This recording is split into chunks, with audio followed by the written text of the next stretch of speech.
Folks, we are live. Welcome to the Random Party Generator with your random party.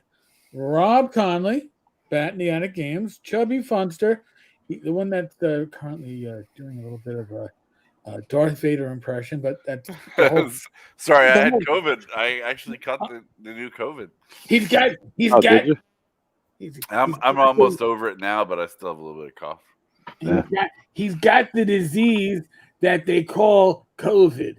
Uh, and I am not a medical professional, even though I've played one on TV. Never mind. See, Greg, what happened was you didn't use your common sense, obviously. There you that's go. really. That's true. And you I still got did the not use COVID. my common sense. You can get a shot. The shot may or may not do anything for you. I couldn't tell you. Oh, look at that. We're just dropping viewers left and right. Be talking like this. All right. And of course, Joe the lawyer. Hello. And mad comment in the house.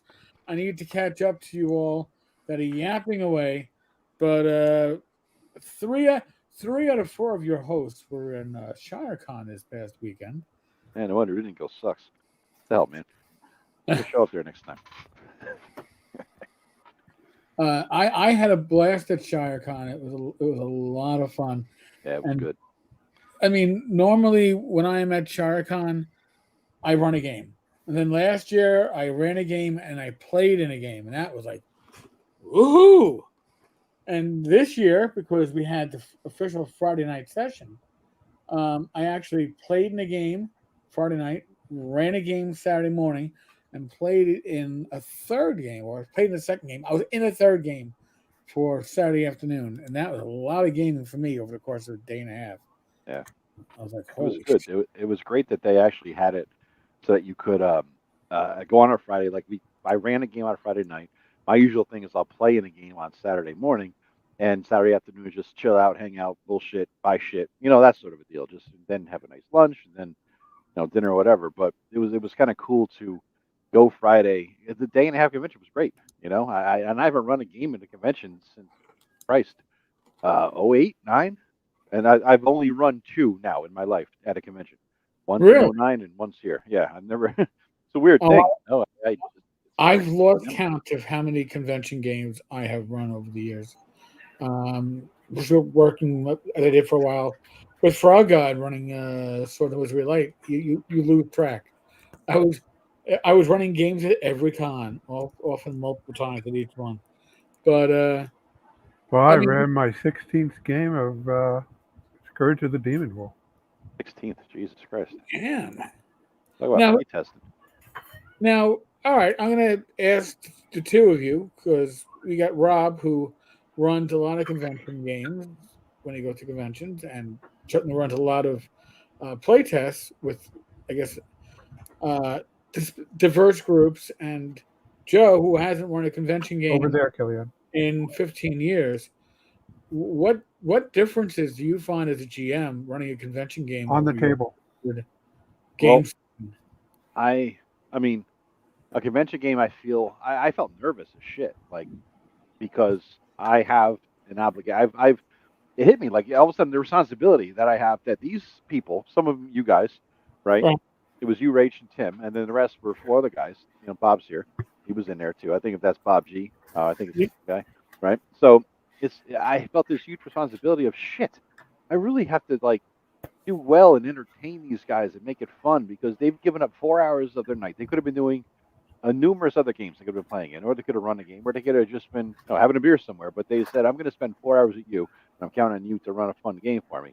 And it hit me all of a sudden like a ton of bricks. I'm like, fuck me. That's a lot. But not to say I slack off with you guys, but you know what I'm saying? It's like we're in it for the long haul here, not for the one and done essence of it, right? Sometimes we have good games, sometimes we have bad games, but we don't sweat it because we're all forgiving amongst ourselves. We all have bad days. Right, but these guys, I don't, granted half of them are you guys, but still, it was like, holy shit, it was a big deal. And then I realized too that I don't have, like in our campaigns, I don't have an end point. There's no whatever happens. It's a sandbox, but you need a beginning, middle, and end, sort of. When you're running a game at a convention. So it was like, oh shit, I have to structure this thing. I have to write essentially you have to write a module, which I never do. I just write stuff. Right. You know, I don't write a beginning, middle, and end. You know, so that was kind of weird. It was kind of weird, but fun. It was a good challenge.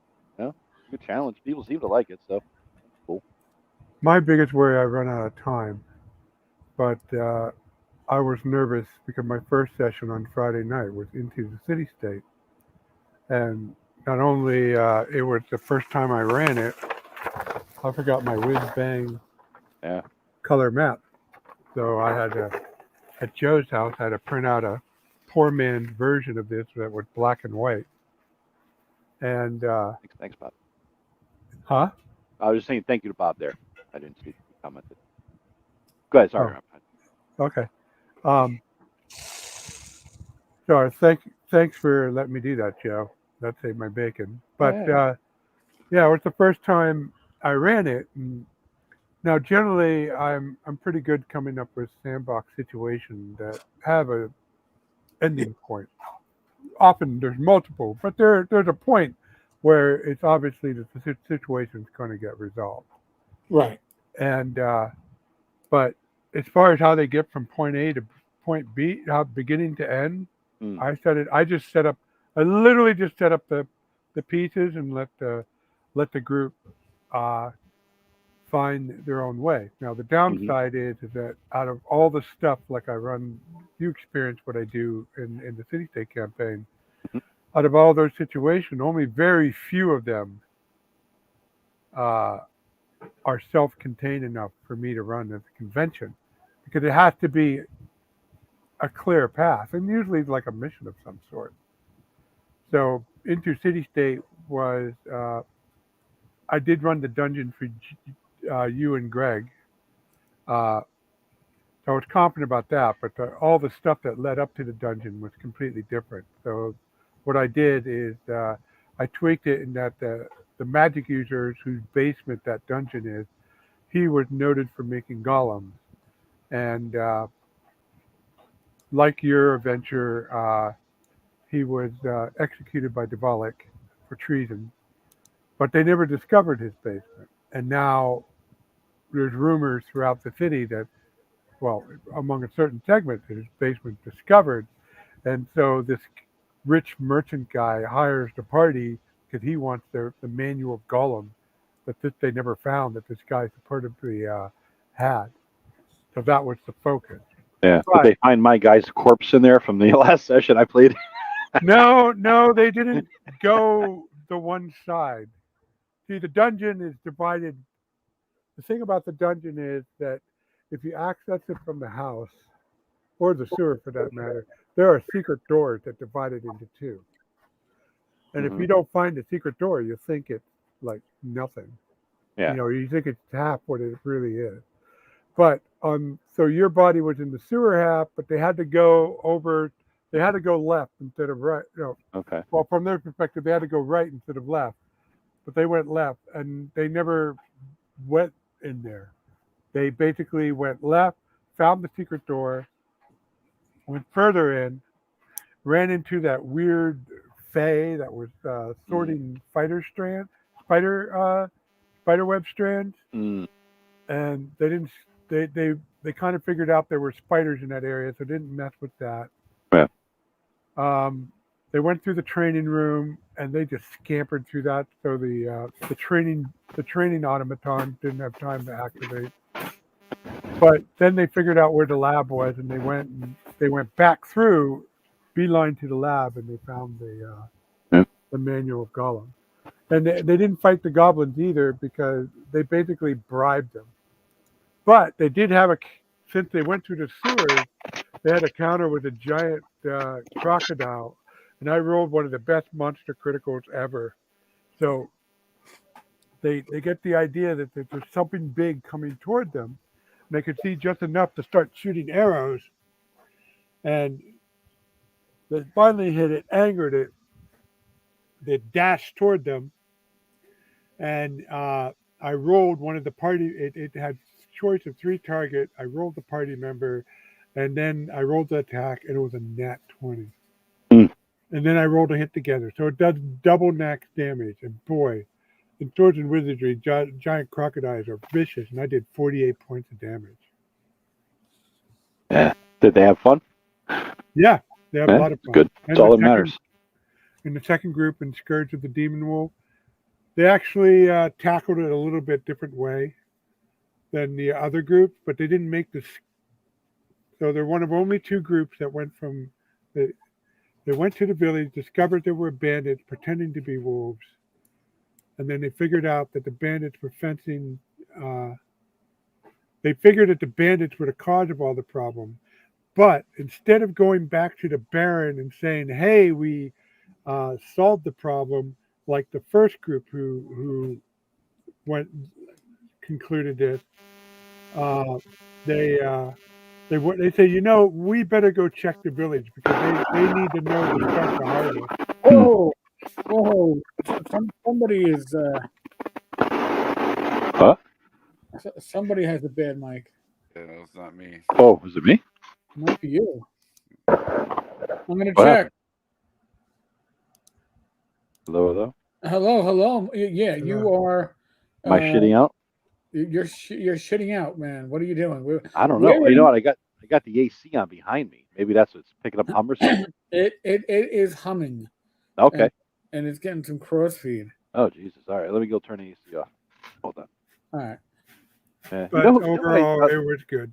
Yeah, I mean, I did afterwards, here the AC is off. You know what I did afterwards is I did a little YouTube search for ShireCon, see who else was there, and some people I followed.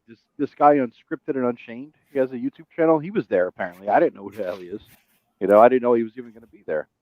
And so he was. I guess he talks about AD&D 2E a lot as well. The other day, Eric, on your show Wednesday, somebody called me out and says, "Hey, Unscripted and Unchained is talking a lot about AD&D, and some people are like talking about you and him talking about AD&D or something like that." right? Like, oh, no shit. Then I look him up. I see with the ShireCon and everything. So I'm like, no shit. So I left a message. He was in my Swords and Wizardry light game. Oh yeah, that's cool. Yeah, I left a message in one of his latest 2E videos, and we're going to do a show next Thursday. He and I talking about 2E. So Thursday night. Are you going to discuss your love for the character sheet that you found? No, the 2E game set, not the character sheet on Roll20. I know. That character sheet sucks ass. It does. It's a very popular character sheet. It's the worst character sheet I've ever seen, and yet the most comprehensive. Yeah, I think that's part of the issue. I think it covers too much, which would normally just be covered with, here's a blank section on your character sheet, fill it in, which is generally what a lot of us did. Now, I do appreciate the XP tracker. Yeah, that's not bad. But I've been running convention games for years, and one thing I learned early on is that every party plays out things differently, and what you think may be long enough for the session may be too long, or God forbid, it may be too short. Well, I always have more ready to go, or I'm always ready to cut stuff, move stuff, so that they always get a chance to fight a big baddie before we wrap up. There's got to be some kind of a climax, and as you know, Joe, you noticed this from like your first ShireCon that you went to. I walk around a table. I don't sit in my chair. Mm-hmm. I walk around the table because I need to get my players and hear what they're saying, and not rely upon what I'm trying to hear across a noisy room with 8 other games going or more. So I take those bathroom breaks, or for a quick run to the bathroom, and then for me to sit on my ass for 5 minutes and just rest myself. But I stand and I'll roll dice out in the open or whatever. But I stand because I need to be able to interact with each player. It's different when you're playing at home. Yeah. No background noise, there's no distractions. But at a convention, I learned early on that if I try to sit and stay in one place, the game suffers. Now, I was lucky. I had a round table, so that is, to me, that is the second best table. The best table is when I'm able to arrange one big table like the one you had upstairs, and Uh-huh. two smaller ones, the wing, and I'm sitting in the center of it, and the players are all around me. That's my you basically. That's my ideal. You or even like a T, that can certainly help. I know that when well, when I would watch people like Matt Finch run a game with, I don't know, 18, 19 people at the table to start, and then have three more kids drop in, so we're over 20. Matt would literally climb on a chair to step on the table and run the game from standing on the table. Wow. Okay. And he would walk. You'd have tables attached or next to each other, and he'd walk from table to table because this way he kept your attention. Yeah. They would get right on top of you. I do that same thing by walk. If I sit in a table, my jumping off my sciatica would cripple me for the weekend. Today didn't happen. No, I'm not getting out of. There's no table big enough to hold my fat ass anyway. But I mean, I'm not getting up there. But what I noticed, Eric, in relation to that was I even mentioned it to Tim. I started the game. I sat down. I laid everything out in front of me. I had no DM screen. I was rolling dice in the open. And then as soon as the game started, I stood up and I just started doing it. And it just reminded me of back in the day when I was in sales. I had to do presentations and trainings and all this other shit. And it just allows me to project myself better. You know what I'm saying? It gives me more of a commanding presence and this and that. And I didn't even think about doing it afterwards. I said, why the fuck am I standing up now and I don't do it at home? And Tim says this because, more force of personality, more presence. Like, you're fucking right. That's it. And I don't have to circle the table. I'm loud enough and I could hear, and that at least in ShireCon this year, I could hear everything. I would imagine other years you have to circle the table because it's goddamn noisy. But it was big enough that I could hear. The sound was great where I was at. The problem was lighting. Yeah, the lighting sucked downstairs. And I had that bench and those two little tables where I could spread all my stuff. Yeah, you had a whole setup, dude. Yeah, that was actually pretty cool. You had that extra space available to you. I mean, at the prior location for ShireCon, which was quaint, but we would definitely have outgrown that venue this year. The issue was, like, I'd always tell Tom, and as a special guest, I would get it. I said, Tom, when I run my game, I need to be on the outside. I need to have one side where there's no other table next to me, because I need to be able to walk around at least one side of the table, so I can engage with my players. Yep. That's my style at conventions. It's different if I was running a game at a game store, and hopefully it's a private room like we had for most of the gaming was at a game store with AD&D. The noise was the noise at the table, so it wasn't bad.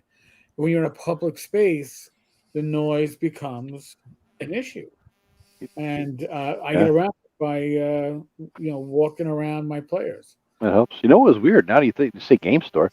I ran a game at a game store for, I don't know, half a year. I ran a game at the library for a year, half a year. And I always sat. I don't remember if I stood the first time, but I always sat when I DM those games. They were, 3-hour sessions or whatever. Right. And I'm trying to think. Maybe it's because I'm comfortable with the players, right? After a while, you become comfortable with your players. You're more relaxed. You sit down. But maybe it's I don't know, nervousness thing. Well, what was the shape of the table you had at those places? Not rectangle. They were all just... one was circle. No, I put two rectangles together. I had a complete square, so I was at one end of it, Okay. And then the other one was a massive table, but it wasn't a table situation or a noise situation. I think it was just a comfort thing. I would just, Once you start to know your players, you can almost fill in the blanks when they're talking, right? Yeah, that's true. But until you get to that point, you are often hampered, and I find that walking the space as opposed to sitting in a chair, again, you become more authoritative. You become the center of attention, which honestly, if you're going to be a center of attention, it should be when you're DMing. All those things, they're just tools. But, just like an adventure that you're writing for your home campaign is probably going to run differently at a convention because of the time constraints. Yeah. Oh, yeah. Yeah, and one thing I do though that I've been doing in recent years is I have digest sized cardstock that I use for various things, but I always snatch about a dozen of them, or number equal, and I fold them in half and tell the players to write their name and their character's name, and they put it out in front of them, and that really helps me a lot. Well, that makes a lot of sense. Okay. Yeah. The only complaint, and I'm not really a complaint. It's more of a one, the lighting downstairs was bad. I had I was buying little minis and I couldn't see them all in some of the books, and the guy who was selling them had to hold his flashlight light up to see. But I think that could be solved with some lights, small lights, lamps, or something like that. But that's not a big deal. But running the games on there, I didn't run them. Rob was saying it was dark.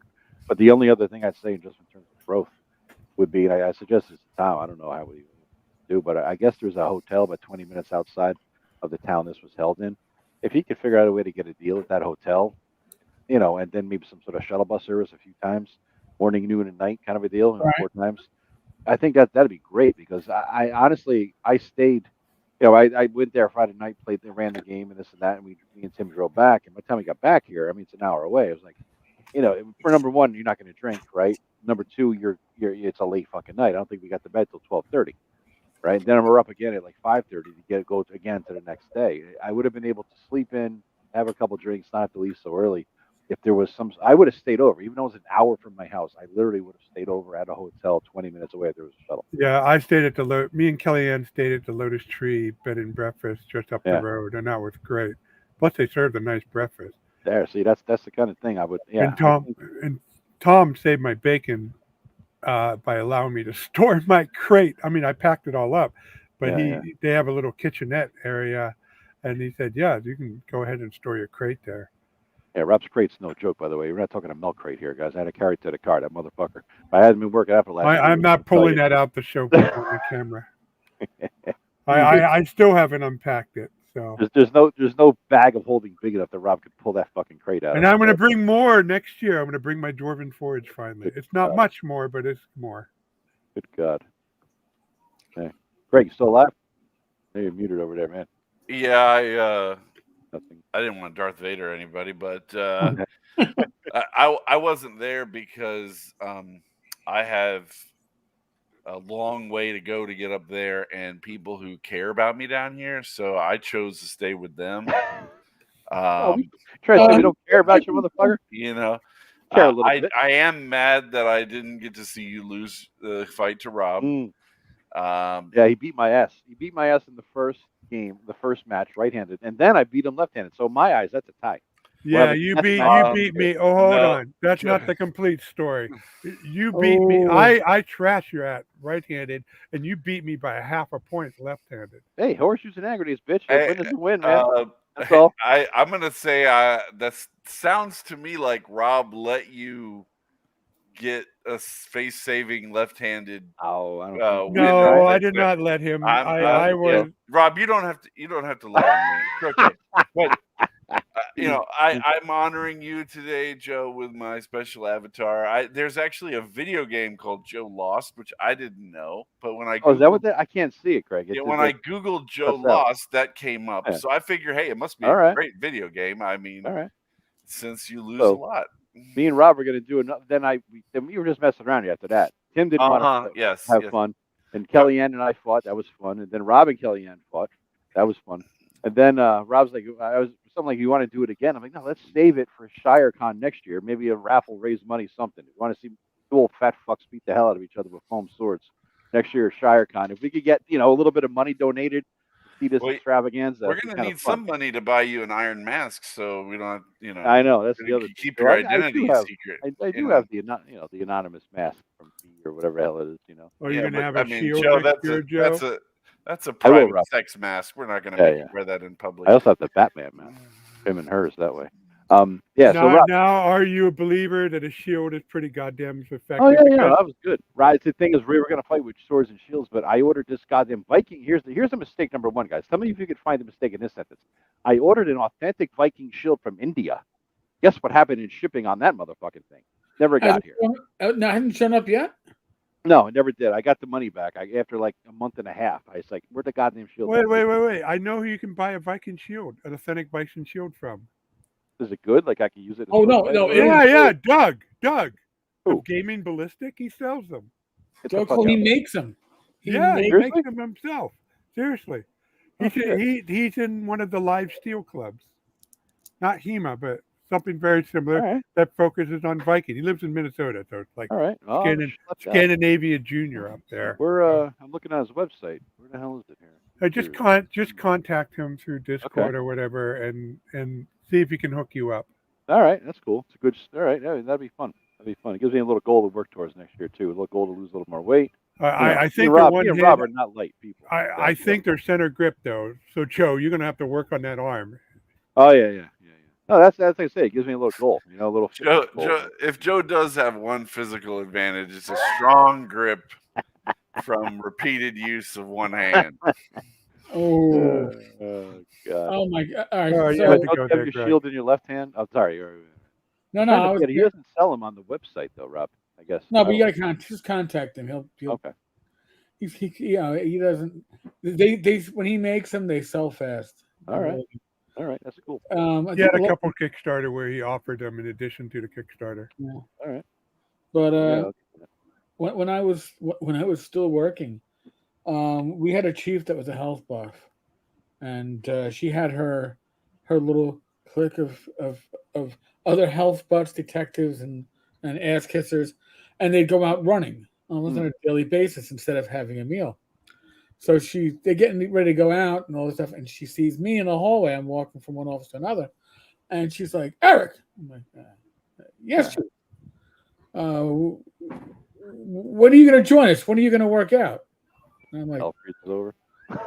Chief, don't worry. When I get home, I'll be lifting 12 ounces at a time, repeatedly. 2 weeks later, I was transferred out of the unit that I was a commanding officer of, and put on evenings in the command center. Oh shit! Oh yeah, no cause and effect, because people laughed.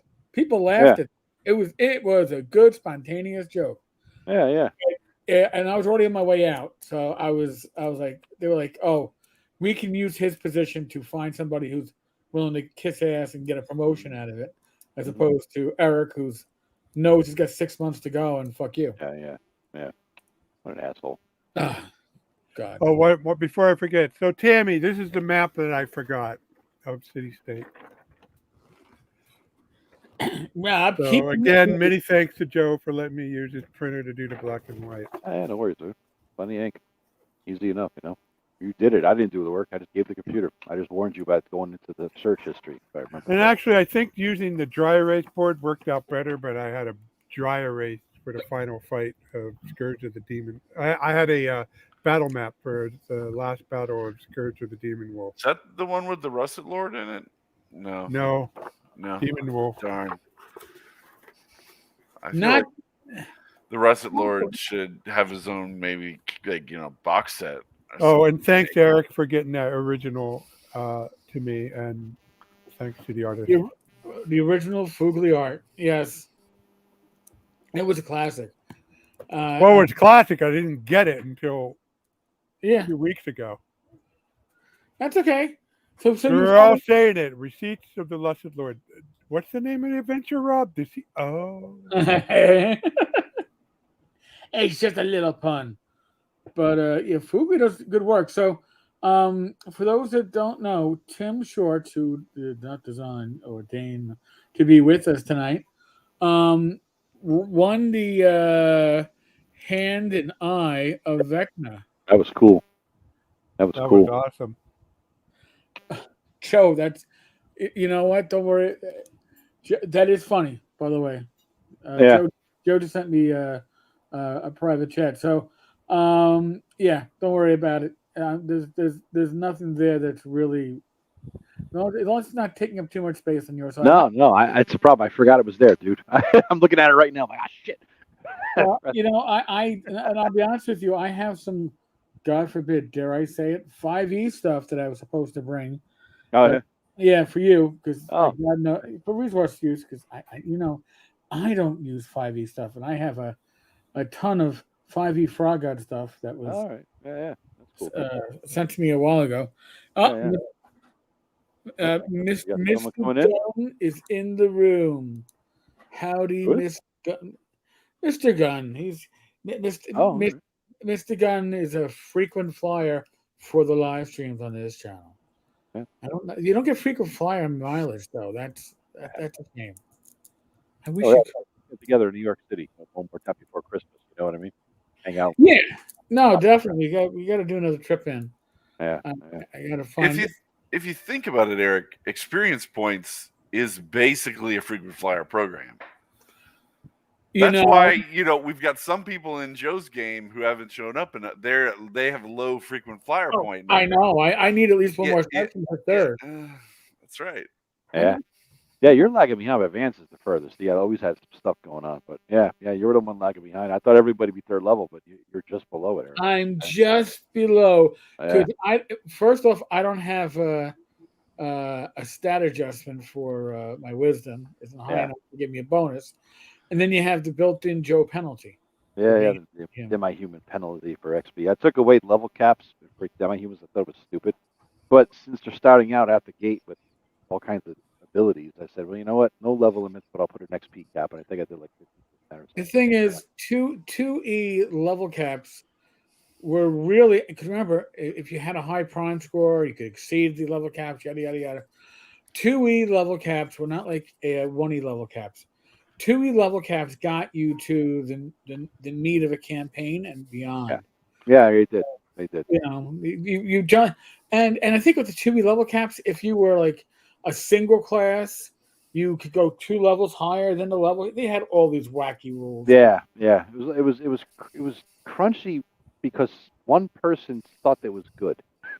You know what I mean? And nobody bothered to change it. I mean, that was the gist of it. It's like Gygax carryovers. A lot of stuff is Gygax carryovers. And let's not change that. We're all used to it. People like it. Or whatever the hell it was. They didn't do any marketing or anything, or they just didn't give a shit. They wanted to clean up, any implication of assassins and half-orcs, because how else can you have a half-orc except by rape? Or, you know what I mean? They wanted to cleanse demons and devils. They wanted to, sanitize the whole thing because of the scare. And they took away a lot of cool shit in there, but they didn't bother cleaning. And they did reformat the book, and they did get rid of a lot of Gygaxian shit that didn't make any sense. Right. A lot of it they just kept. I like how they did thieves. Yeah, you could have individual ability scores, put a percentage, Yeah, every time you leveled up. Now here's the interesting thing, though. So they do away with half-orcs because half-orcs are bad, and then they do a book of humanoids that becomes like a PC resource and includes half-orcs and half-ogres. Like, okay. And yes, I would play occasionally a half-ogre. No, you're not going to multi-class your half-ogre because you're going to be stuck as a level 4 cleric, and that's going to suck. But half-ogres had like +2 or +4 to their strength. Bonus to con, they generally had like a 1800 strength or a good chance of it. So you could build a good tank out of that shit. There's a reason. The 2E that Tim and I play was not D&D. It was GURPS. Oh. Check off your bingo cards, folks. GURPS. You heard it. I didn't know GURPS was on the bingo card. Oh yeah. Oh yeah. GURPS, LARPing. See, the problem with the bingo card is it's only one bingo card. Might as well get the LARPing off the way. I wore my Endless Star tabard. We need to have a bingo card. We can have the same stuff, but in a different order, so people be lucky. Like, oh, good, Rob said GURPS early on, so now I'm well positioned. But I thought Matt said that. I thought Matt did 4 different cards. I thought it was only one. He did do some different versions, but okay. I don't know where we are on the distribution. We're not we have low command authority in this. Yeah. Well, when you get Matt on an assignment, if the assignment is going to take longer than the attention span of a 5-year-old child, Matt's not going to finish that assignment. That's just like his campaigns. You know what I mean? That's really the thing we're dealing with there. See, if there was a way, I gotta look if there's a way for to like distribute stuff to members. The people that buy me. Good idea, dude.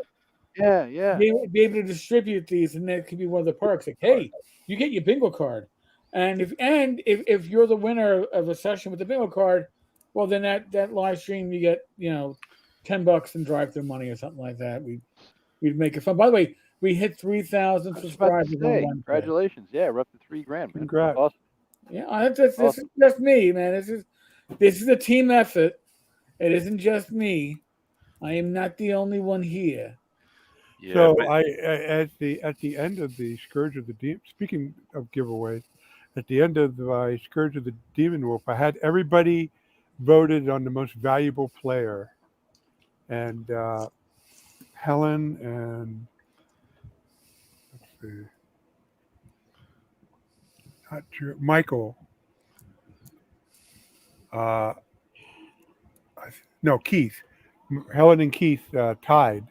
So I had him roll it off, and Helen won, and she got the last copy that I ordered off a drive-through of the original Scourge of the Demon Wolf.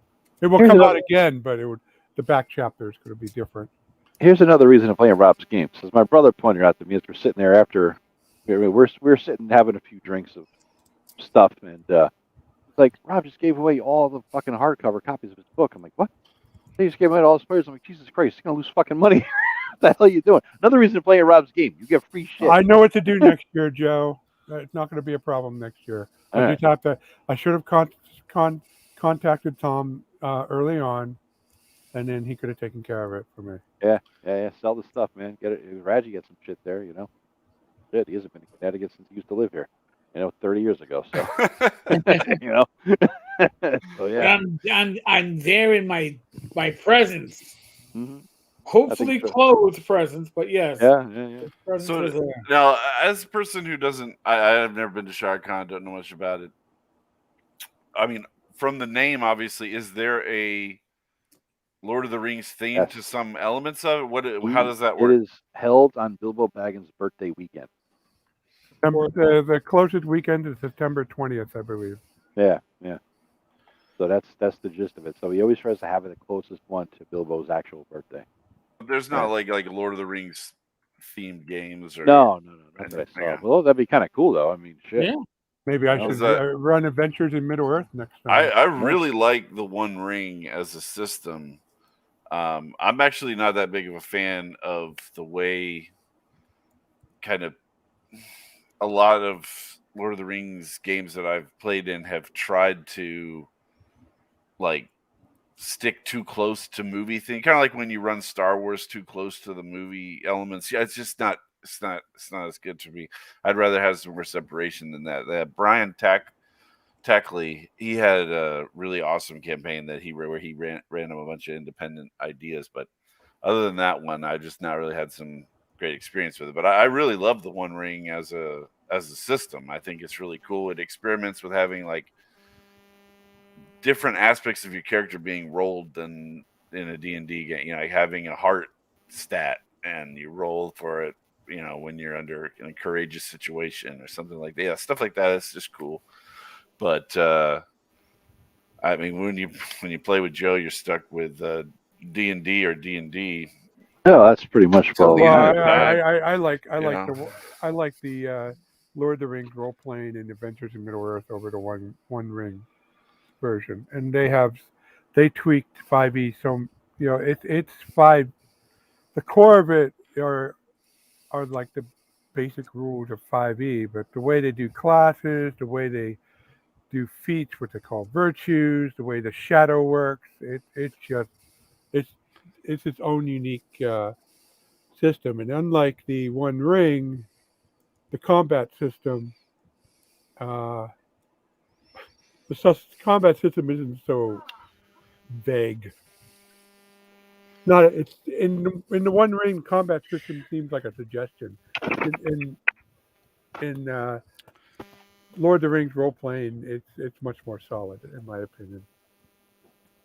Well, I will say maybe this is not unique to the One Ring, but sorry, I had to drink some water for the COVID throat. But they had the fellowship phase, the way that they run the fellowship phase in the One Ring really works for me. I like it a lot. For people that don't know, you have a campaigning season kind of time, Mm-hmm. and then you move into typically like during like a winter time frame, winter season, fall season, and then your characters go into town and live high on the hog and spend all your money and burn out your treasure until you're face down in the mud outside of the pub and you need to go get some more money.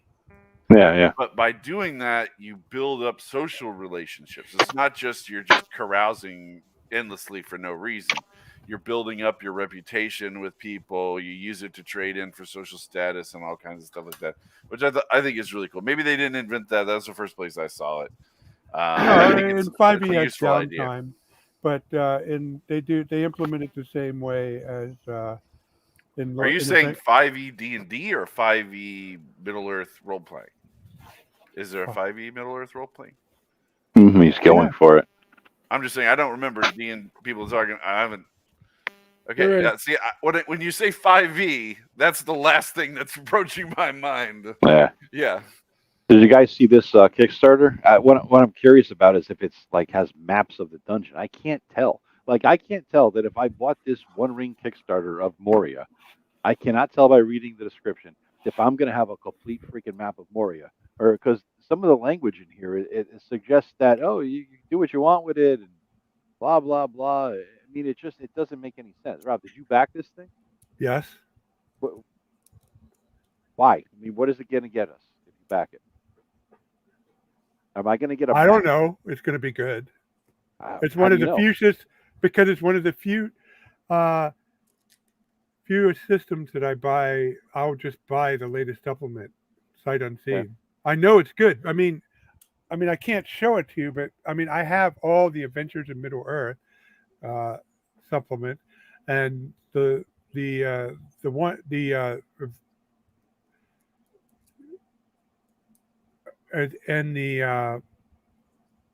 of the Rings version put out by Free League, it doesn't appear any different.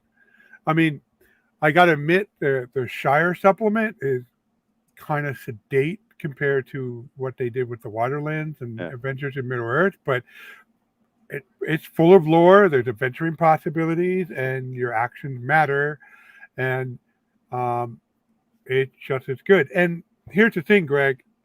They put out the exact same supplements and adventures for the One Ring version and the 5e version. So they have different stats, obviously, because when you have your monsters and your NPCs in the 5e version, they're statted out for Lord of the Rings role playing, not for the One Ring. But as far as the adventure flow, it's exactly the same. They got the fellowship slaves. They got a way of handling journeys. Well, that's what I'm getting at. Like if I scroll up here, right, there was a phrase that he used, which made me wonder, like, what the hell? Oh, scroll down. You missed a map. Here, I know, but this is what I wanted to hit. Right here. Through the blah, blah, blah, blah, blah. For each region, we describe landmarks, factions, and NPCs that the lore master can use as desired. There is no true Moria. In one game, the great quest of the heroes is to loot the fabled treasure vault. In another, the treasure vault might have lain broken and empty for 1,000 years. In another, it never existed. Kiss my ass. Moria is Moria. There is one fucking Moria. That everybody should be able to jump into this and have the same experience of Moria. If they're just giving us tools to describe my version of Moria based on a whole bunch of crap, tools and rules, I don't need that. I mean, I want to, like, do you remember the old MERPs? Role playing had a great map of Moria. I thought that was really pretty good. I still dip into that stuff to this day. Well, hold on. Moria isn't just a dungeon. It's like an entire region. Oh, I know. I mean, they have specifics for Moria in there, but if you look at the map, there's going to be a whole bunch of regions that Tolkien never described that you're going to have to come up with. But my point is, I want a fixed Moria. I don't want a Moria toolkit.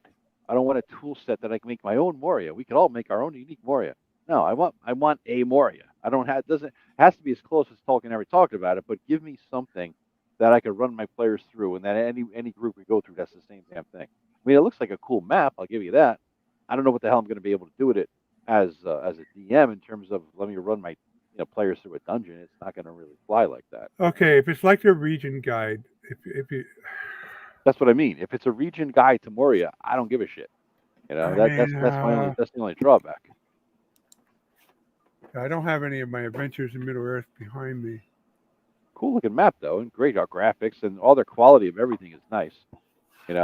But I just no. Doesn't seem like I want to grab it. There's that Lord of the Rings 5e you were talking about too. Yeah, that's the part. That is the.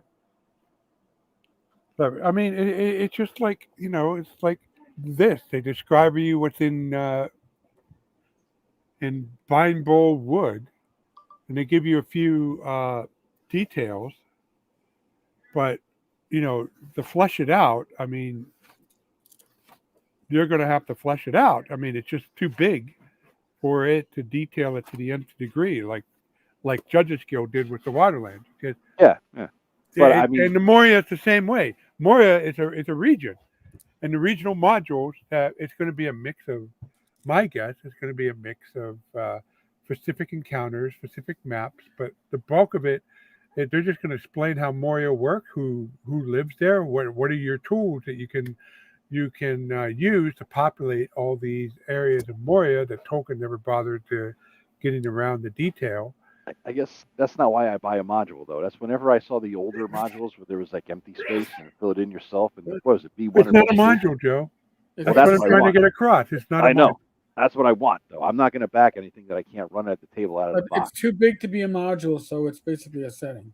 Yeah, it is. It's a setting book. I'd rather buy. Yeah, Mr. Gunn, I would agree that many of their supplements are like the Harn Kingdom module, except, so there's two kinds of supplements for Adventures in Middle-earth, and it appears to be the same for Lord of the Rings role-playing. You're going to have your regional supplement.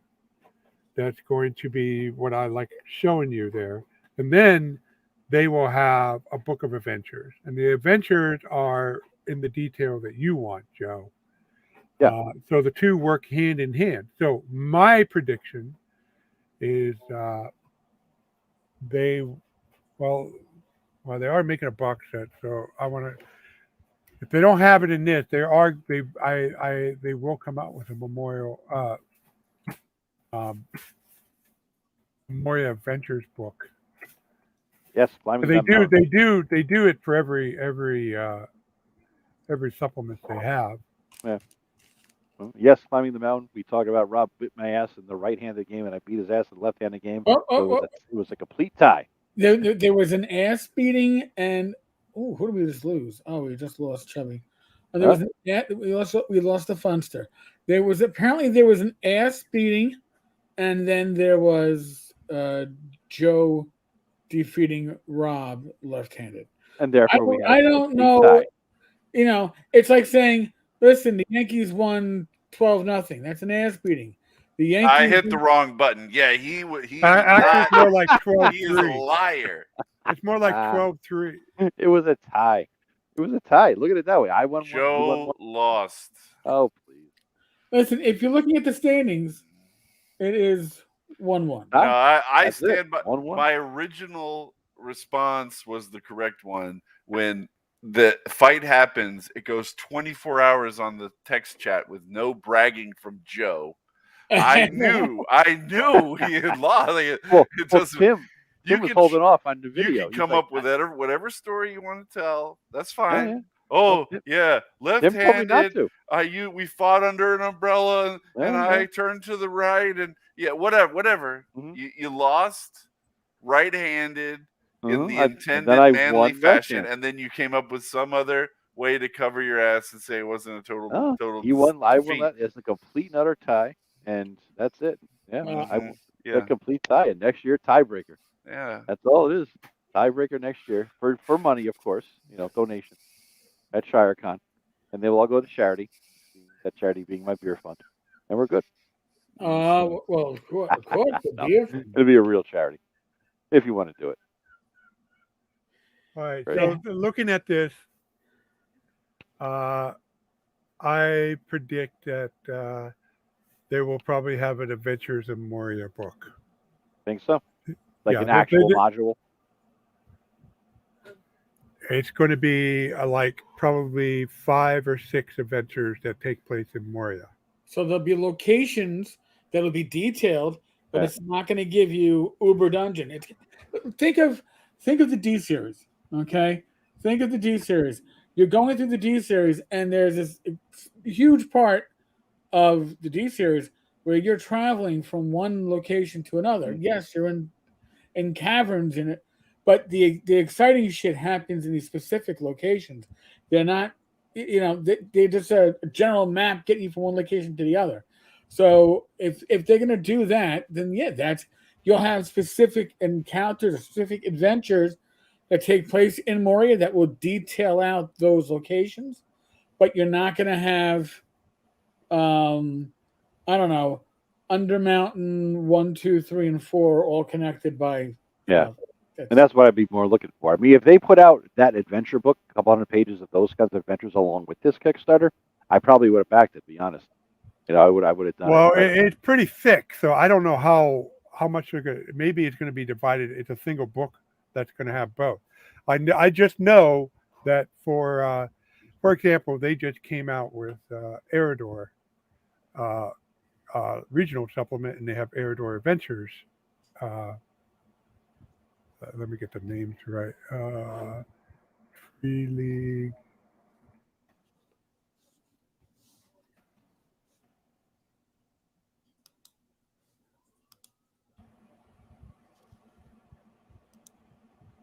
Okay. Games. Anybody else? Jeopardy? Anyone? Bum, bum. There was a way to do sound effects on this, Eric. I've seen other streamers do it. I just have no freaking idea how to do it. Do you? No. I know they've been adding new features. Yeah. Like I've seen people just like make sound effect parts, trails, whatever the hell. It'd be kind of neat to do it. But I've never actually. I don't think I've run a live stream. Yeah. Okay. So test. So the regional supplement is the Ruins of Eridor, and the adventure is Tales from Eridor. So that had the Tales from Eridor has specific adventures in it. The Ruins is the regional supplement.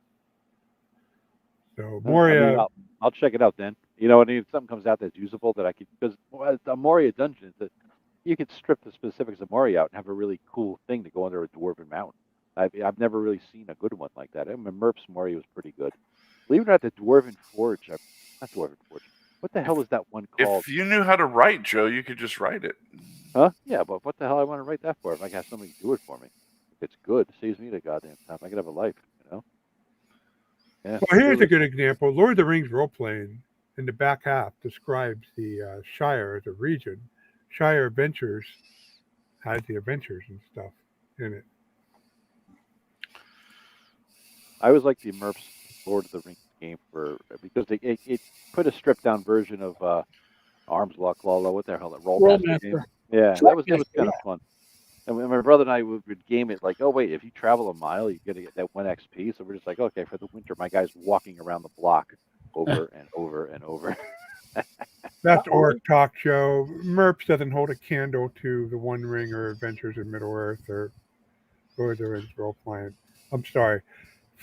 The current version of both the One Ring and Lord of the Rings role playing are far superior than Merps ever was. Yeah. I like the feel of Merps though. It just felt more Lord of the Ringsy to me. I don't know why.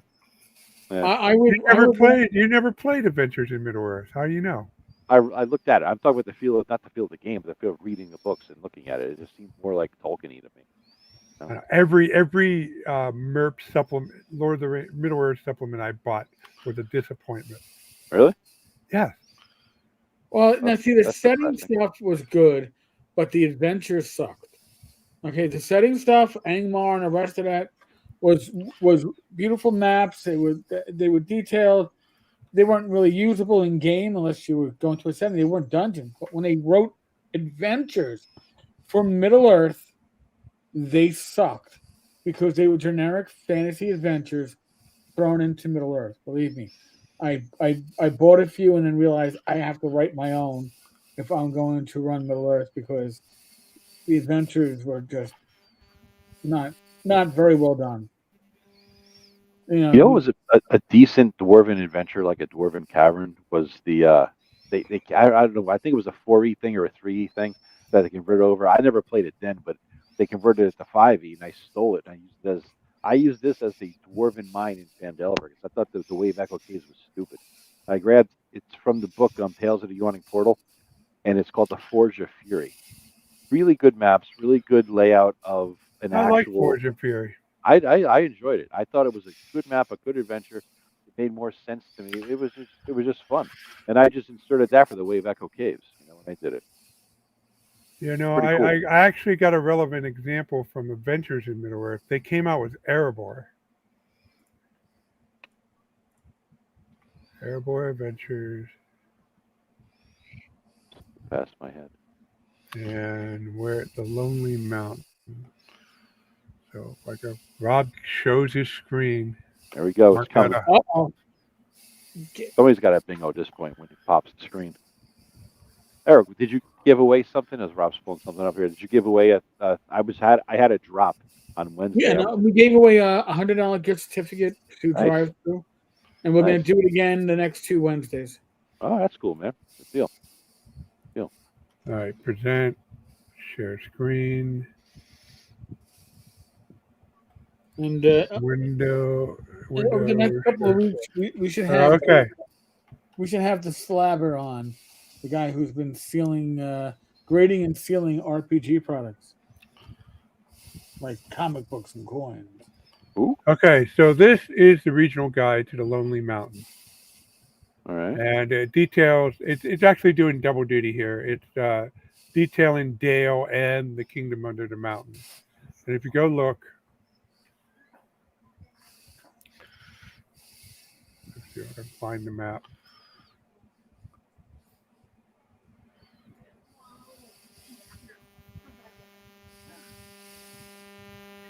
We're getting some feedback, Joe. I think your headset's messed up or something. Seriously? More Yeah. feedback? You guys hearing it? All right, let me change headsets. I'll be back in a second. Yeah, take the radar detector away from your headset, and maybe we'll be better.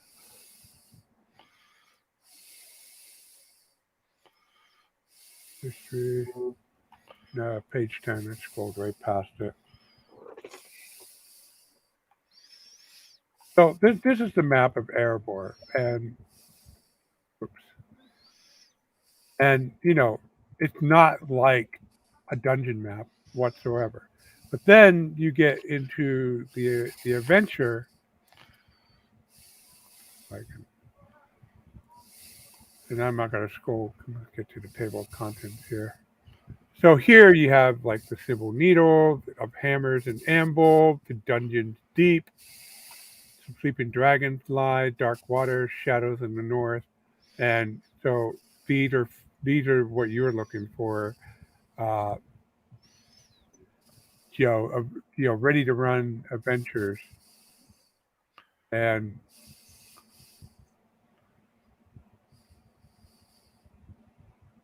so here, they have their encounters.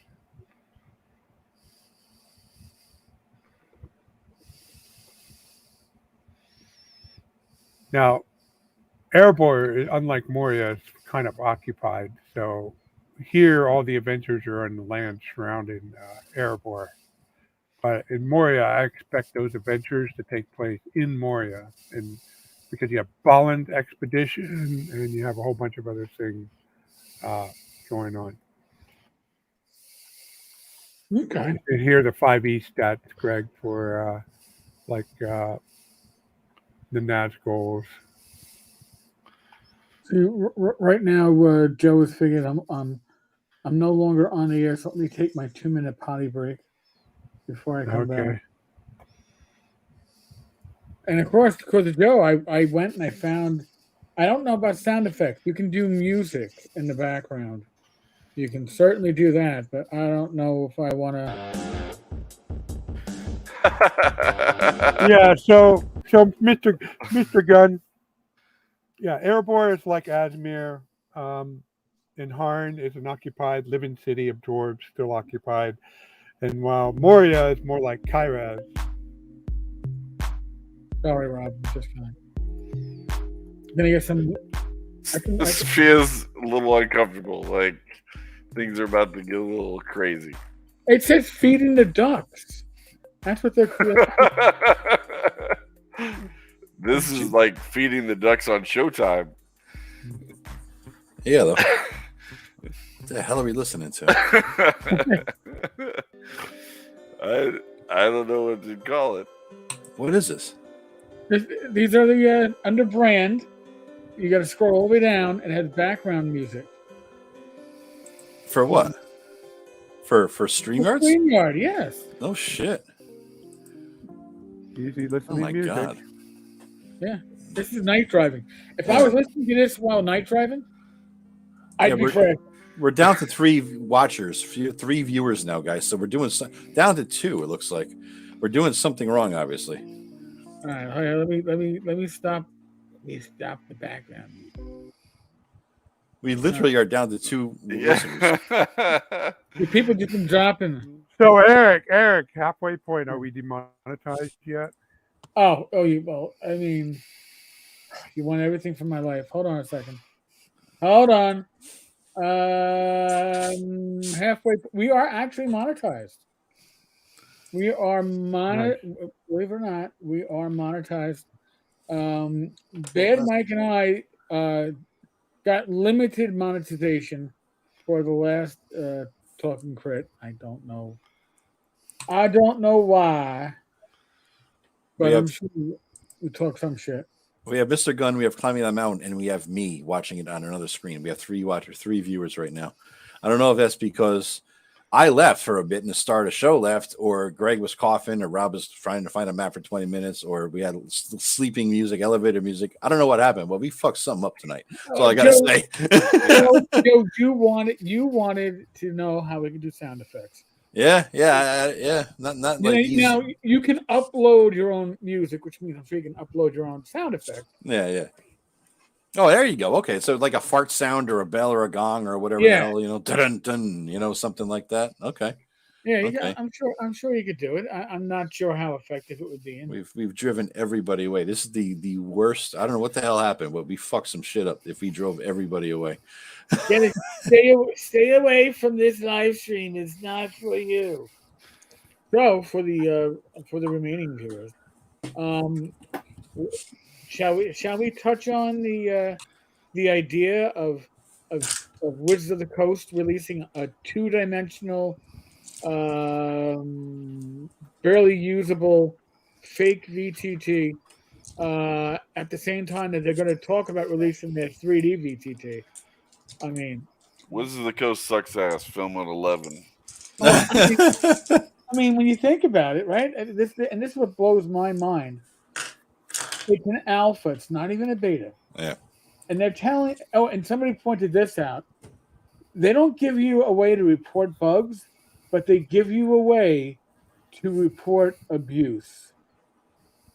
So they expect players to be more likely to harass other players than to actually report bugs while using this. That tells you. That does tell you a lot. Because So you can't upload your own map. Nope. You don't have any drawing tool to draw penises like Joe does. Exactly. Or boobs. That's a drawback right there. You don't have a group chat. What's going on? I mean, why? Again, like why? Right? Well, because you have to pay $4.56 or something like that. As the GM, like players don't have to be paying members of D&D Beyond. The GM does, and this is going to be cool, right? Because all your D&D Beyond content can be used here. But the older D&D Beyond content won't have the maps available yet. You can't upload your own map, so it's kind of useless content. What is the purpose? What is the goddamn audience? Who's going to get this? Why? Who would buy this? That's what I don't understand. nobody's going to buy Joe, it. those are the kind of questions that a business person would ask. No, coming along with the ride with your master description. They don't have a special subscription for it. you already have 3 subscription levels at Right. D&D Beyond, free, the middle one, and the master one. And you got to be the And- master one. And if you have the master one, you're going to get this for free. It's like tits on a bull. Who gives a shit? What good is it? You know what I mean? But Rob, here's the thing. You're saying if you have the master one, you get this for free. When you go to the maps page, what do they tell you? You can get a better membership in order to use this. Here, you click on it. They don't. It's a click to subscribe with money. All right. That's what they're looking for. They're hoping that people are going to go. Oh, look, they've got a working VTT, which is in fucking alpha. Yeah. And you're paying for the alpha. They should have made it free for any member. Mm-hmm. To play. If it's an alpha, if it's a piece of shit, allegedly, it should be free to use. You're beta testing this. I know that people were beta testing Baldur's Gate 3 and they were paying for the privilege. This isn't the same thing. Yeah. That's a AAA title being developed by a AAA firm. Yeah. I mean, like, that's totally different. There's a ton of video games on Steam that are, $10 for early access or $20. This is a thing that happens in video games, but it's not a thing that happens in shitty web apps. Yeah. Nobody's like, oh, I'm going to buy onto a shittier version of Microsoft Word and pay extra for it being shitty. Like, Hold on. They're there's not way paying better extra. options. They're than not this piece of paying. shit. Nobody's paying extra for it. Eric, if they want, or Rob, if they want it, they have to be master level or whatever the hell. If they're Here, low here. level, they got to upgrade. Yes. They're trying to that is make up for true. all the people who dropped because of Ginny D said the drop. They're trying to make up for all that drop of revenue. See, Right. right So they're here, trying to right trick on the people. page, they're telling you, introducing maps on D&D Beyond. Become a master tier subscriber today to host game sessions using maps. This isn't like, oh, we're just throwing this out there, and if you're already a master tier subscriber, you get this for free. No, they're telling you you're not a master tier subscriber. You want this. You should subscribe, and it takes you to the subscription page. But welcome to 21st century advertising. So what? So Rob, what? is there anybody you won't apologize for? I mean, like, do they have to actually take a shit on your desk before you're like, hey, this is a problem? I mean, what's going on, man? Here's the amazing part to me. Right, this is the splash page. Look at the section of the map they're showing as their sample, and then look at the rest of the splash page. Is there anything else on the splash page that shows the map? No. No. Now why would you not show it on your splash page? Why would you show this shitty sample with the Dryad and Durnan? And by the way, you can upload your own pogs. Yay. But you cannot upload your own map. Is Durnan? Zoom in on Durnan. Is he black now? No. No? I can't quite tell. No, he's Mediterranean. Oh, okay. And anyway, to address what you said, Greg, so what? I mean, all I'm saying is that they have already had a master level, and that this is coming along for a ride. But it doesn't change my opinion that based on all the research I did, or 2 videos I did, it's a piece of shit VTT. And It smells exactly like, I don't know how far back it was, Eric. Is it 5 years or 10 years? But, there was a time when, basically you had Fantasy Ground, and there was one other. Then Roll20 started making mumbles, and there was like a dozen of these web-based. But there were pieces of shit. Screen Monkey was a horror.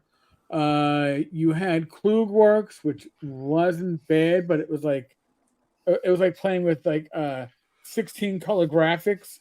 I mean, your eyes hurt after using it. Honest to God, I'm trying to think of a few other ones that have come and gone. Map Tools is still around. What was the one they wanted? Around. There's still the open source VTT.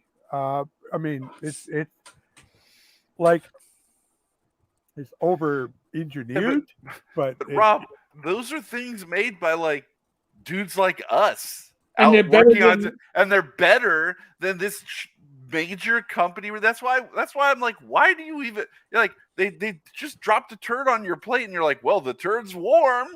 You're like, what? Here's the It's thing. a turd, man. When Roll20 first released, it was a beta. It had its issues. Your Fog of War, you had to reveal stuff by using polygonal shapes, so it would draw square. You were revealing things in like squares. If you couldn't draw on the screen. So I remember that. Yeah. It had its issues, and they fixed it. But Roll20, you can play for free. You don't have to be a lifetime pro member like I am, because I backed the Kickstarter. But again, introducing maps. This alpha feature allows DMs and players to participate in tactical gameplay together on D&D Beyond.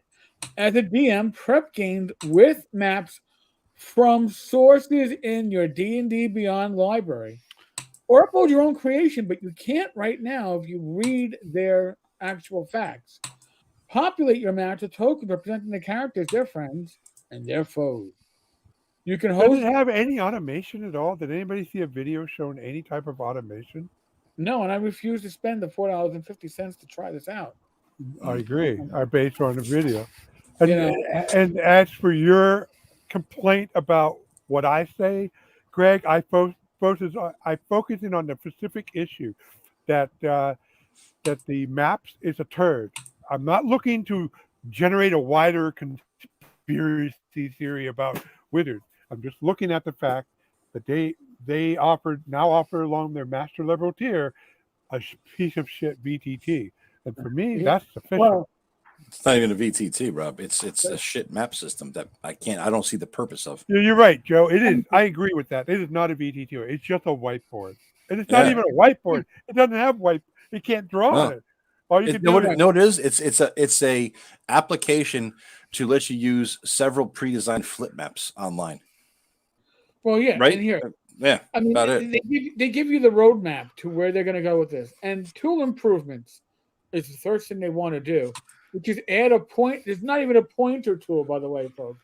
Holy! Oh, what the hell! All right, so here, is an intern developing this? Token enhancements, in-play token options, and improved user experience for finding and adding tokens to a game. God. Game session functionality, implementing session controls, and a connected player's menu. I'm not even sure what the. You know what this is? You know what? Honestly, this is. It's like, hey, we're short in our budget projections for this quarter, right? What can we sell really fast? Well, Eugene and Bill were working on this thing for D&D Beyond, but your shit canned it and back shelved it when you blah blah blah blah blah. Right. Well, what stage of production is that in? Well, it's kind of shit. Polish that turd, publish it, and charge $5.99 for it, baby. No, here's the problem though. So where I work, we have a way for I program control software for metal cutting machines, and our primary industry is the heating and ventilation. And your input is a list of ductwork and their sizes, and we have a mobile app that allows guys in the field to enter, say, oh, we need this duct here, we need this type of duct here, and here are the sizes. So they call it back to the factory so they can ship it out on a truck. So we got notification a year ago that they're obsoleting the framework that we use. So we rebuilt them, and we got the iOS version. And we talked about, okay, so do we get people to try out the iOS version? And while we're working on finishing up the Android version, and we concluded that it would actually be negative testing if we didn't release both of them all at once. There would be a distraction beginning the Android version, and so this VTT is the same way. It's a negative test. They're not going to get any useful feedback from just having something that you can display You have an option of displaying of one of a dozen maps. And I'm assuming that the Fandelver map comes with all the Fandelver maps. I'm sure. And uploading token. where are you going to get kind of feedback like you're missing shit? Well, catch this one. Now, now, mind you, we are got the 1, 2, 3, 4, 5th place in what is important to add to this functionality. Adding a zoom control into the user interface. What? Jesus Christ. They All right. can't even zoom? No, you can't even zoom. How about next one? Tool improvements, adding a polygon option to the fog of war tool. Game Well, log. I guess they have a fog of that implies that they have a fog of war tool. Yeah. Game log, including expanded role details in the game log. God damn, they don't have a ping tool? No. That's the first thing they're gonna work on, though. Don't worry about it. They're gonna get you a ping tool. What's crazy is I work for a company that develops assets like this as a third party for other companies. So I'm not going to go into what we do, but basically, like, we would make something like this for a client, and it would take us 3 weeks to add all these things. Exactly. Why is this even launched if it's something that a developer could? I mean, I know individual people, not a team, individual people who could develop all of those things in 3 weeks. Greg, they resurrected the 2D Ceased programmers from the 4E Gleemax. Okay, that's what you got. The Gleemax. Yeah. Listen, we can go into the whole 4E. The reason why the 4E VTT and 4E itself failed, 4E was being built with, again, like 5E.5 is built with the idea it was going to be a VTT that was going to push this game, and they were going to release the VTT with 4E. The problem was they cheaped out. They went with 2 programmers that happened to be in a relationship with each other, a guy and a girl, and then apparently there was some kind of issue with them romantically, and then he killed her, and then he committed suicide. Yeah, I thought there was a murder thing going on with that. Yeah. So that Eric, that's the cover story. All they did was they just read the whole book for 4E. And they couldn't take that's it. I mean, Greg, it is a tragedy what happened, but it's going back to criticizing Wizard. I mean, let's face it, Fantasy Ground was released in 2004 with more features than this. Oh yeah. This is disgraceful. It's a joke. I think Cthulhu, what is his name there? Chthonic Musings had a good point. This maps was released shortly after some negative lukewarm reviews of the 3D animated VTT. Coincidence? Probably not. Different way to spin that shit. Put something else out. Change the talk. Change the conversation. Right? Yeah. Well, not in a good way. Here's the thing. The 4E VTT. What did they do?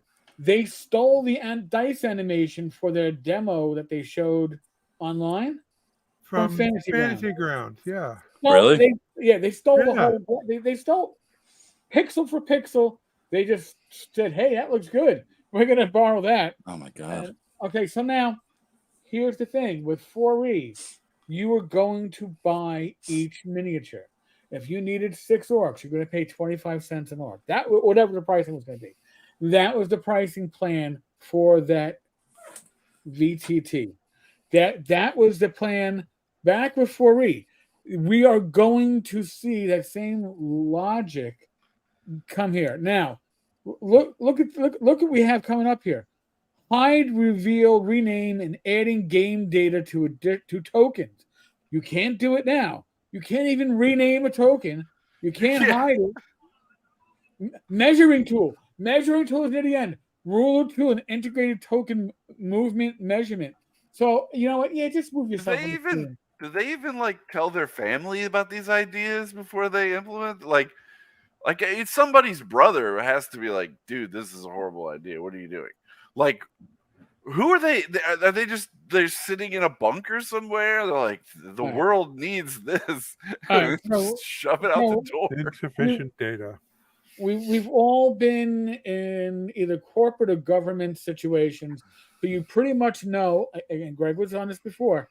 This was being pitched as, all right, listen, we need a way to make some money now. How do we get back those subscriptions? Those people that left before. What do we have that's going to encourage them?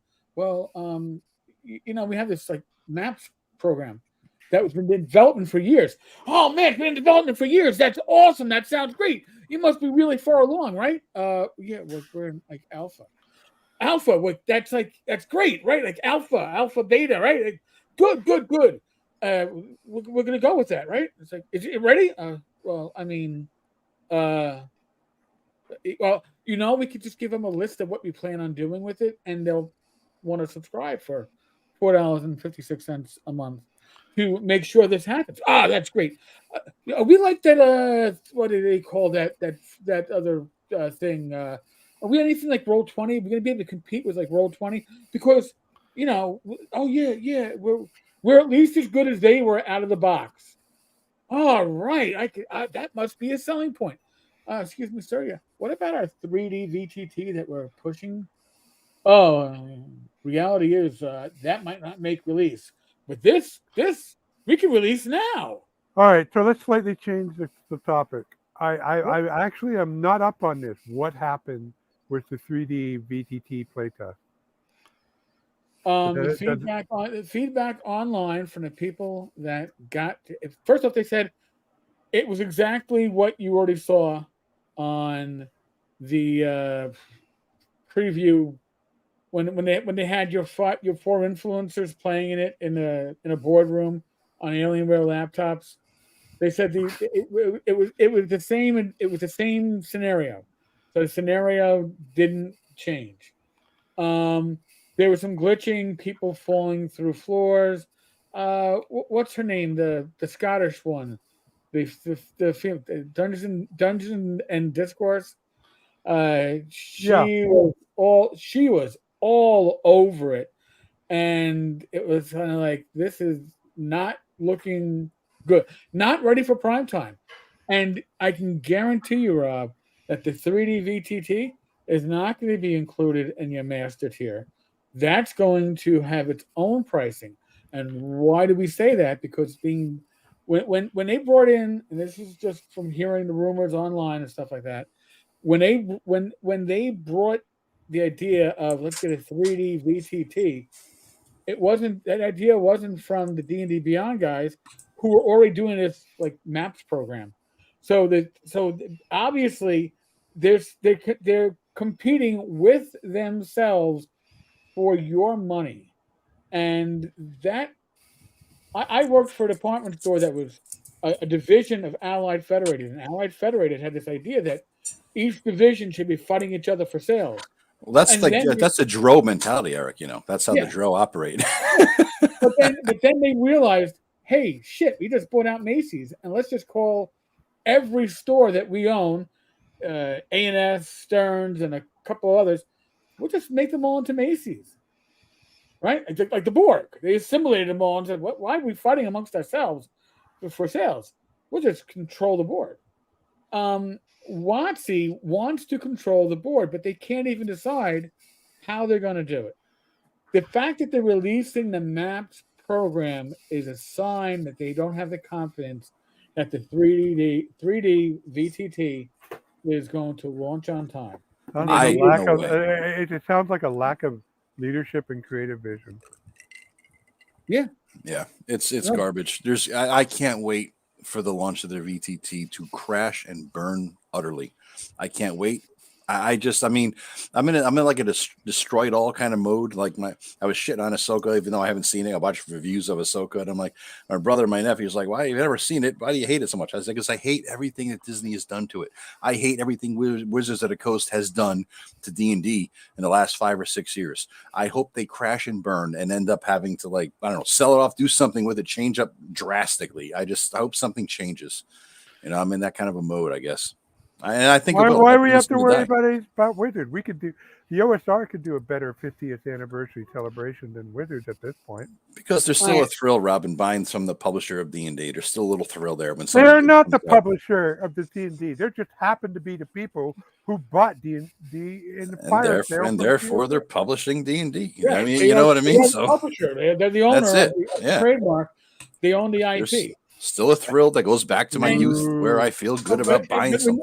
Listen, a rising tide lifts all ships. A successful True. D&D brand, it means more success for the OSR, because you're going to get the people who go, wow, I like the idea of role playing, but I don't want to have to own 3 256-page books just to just basically play before I got to buy these adventures or whatever else.